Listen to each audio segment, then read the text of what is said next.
This is the HARD3 triple hard keyer by Homegrown. It's got three separate keys, each with their own CV input, and each of these inputs normalizes down to the subsequent channel. There are logic combinations in addition to the exposed negative key outputs. So we'll start by monitoring a triangle wave that is horizontally synced to make vertical bars. And then we'll put it into our keyer to show what the positive output looks like from a single channel. Obviously, you'll see kind of a square wave with an adjustable duty cycle as we adjust the threshold. And these inputs normalize down, so you will see the same thing on the second and third channel with nothing plugged in. Now we will add a vertically synced triangle wave. First, let's monitor it. Adding it into the CV input allows us to create some diamond shapes. Inverting the CV allows the diamonds to become negative.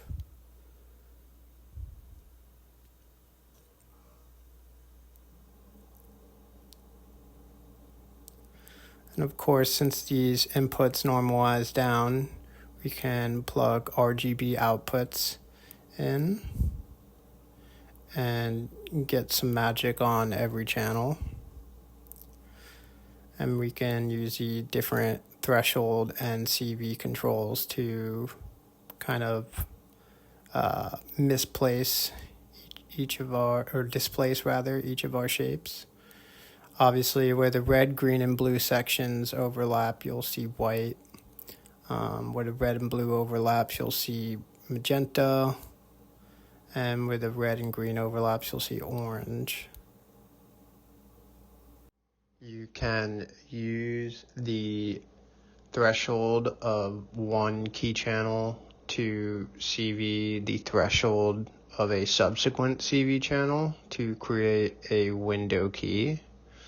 So here I plugged a diamond shape into the first channel and use its output to CV the second channel. With the first diamond shape, of course, normalizing down to the threshold of the second channel as well. And that creates a nice window key to play with.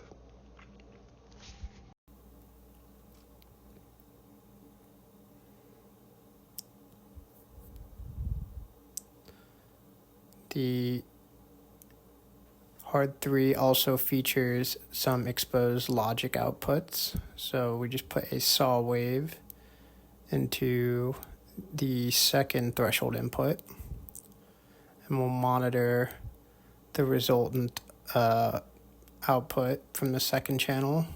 As you can see, that vertically synced triangle wave is still being used to CV that saw wave.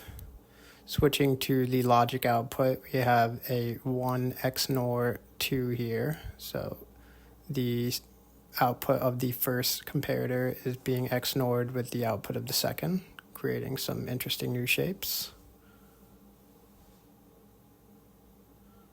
And the first channel also includes a logic output of 1 XOR 2, so that's just the inversion of what we just saw.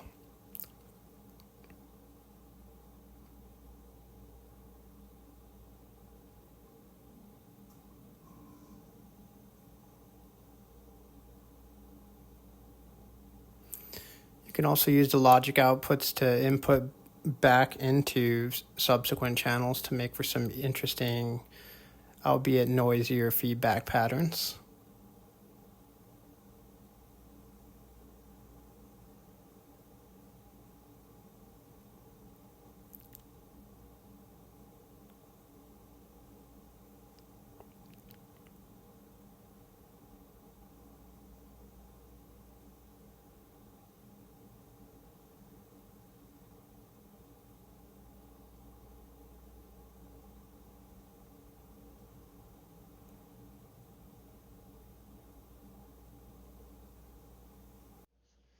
You can use additional mixers to mix in some keyed signals with some additional linear signals.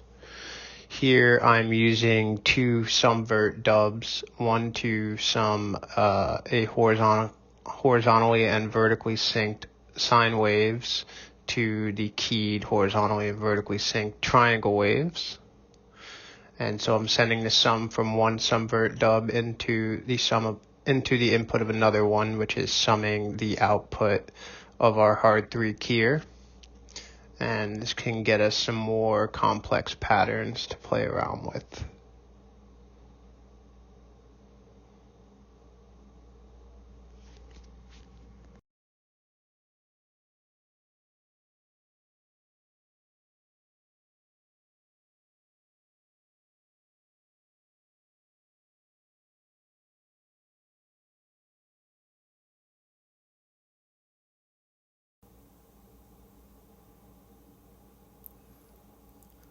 And then, of course, you can use the keyer to create a 3-bit colorization of any image. So here's an image I'm pulling from the TBC2 media loader. Plugging in RGB outs, we'll do the negative/logic outs. And you will get a 3-bit colorized image where you can adjust the threshold of each of those color channels. Flipping the negative and logic switches also allows for some additional color settings. Adding an LFO into the CV input allows it to normalize down to the CV input of all of the channels. Adjusting the intensity of the CV with the attenuversion control. Get a bit more subtle look.